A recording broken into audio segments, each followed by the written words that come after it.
આગામી 31 ડિસેમ્બરને ધ્યાનમાં રાખી પોલીસ દ્વારા ચેકિંગ હાથ ધરવામાં આવ્યું હતું। આગામી 31 ડિસેમ્બરને ધ્યાનમાં રાખી ભાવનગર નાયબ પોલીસ અધિક્ષક ડોક્ટર હર્ષદ પટેલની ઉપસ્થિતિમાં શહેરના વિવિધ સ્થળો પર વાહન ચેકિંગ હાથ ધરવામાં આવ્યું હતું, જેમાં તમામ પોલીસ મથકોના પોલીસ ઇન્સ્પેક્ટર સહિતનો કાફલો જોડાયો હતો અને વાહન ચાલકોને ઊભા રાખી ગાડીઓ ચેક કરી હતી।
ओके सर, नाइट चेकिंग करवामां આવી રહ્યું છે શું છે?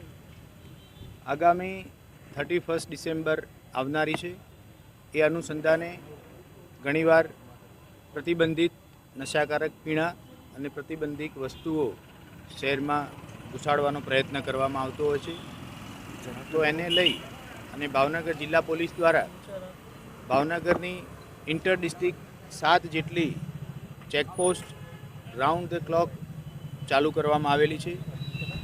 આ ભાવનગરની અન્ય જિલ્લાઓને સ્પર્શતી જે 7 ચેકપોસ્ટ છે એ 24 કલાક કાર્યરત છે, જેમાં ખાસ કરી વ્હીકલ ચેકિંગ ઉપર ભાર આપવામાં આવે છે।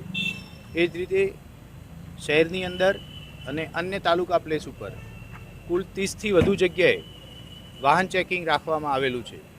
આ વાહન ચેકિંગ દરમિયાન ખાસ કરી અને 2 વ્હીલર 4 વ્હીલ વાહનની ડેકી ચેક કરવામાં આવે છે તથા વાહન ચાલકનું લાયસન્સ, પીયુસી, અન્ય જરૂરી કાગળિયા તપાસવામાં આવેલ છે। આ સમગ્ર પ્રક્રિયા એટલા માટે હાથ ધરવામાં આવી રહી છે જે 31 ડિસેમ્બર સુધી ચાલવામાં આવનારી છે।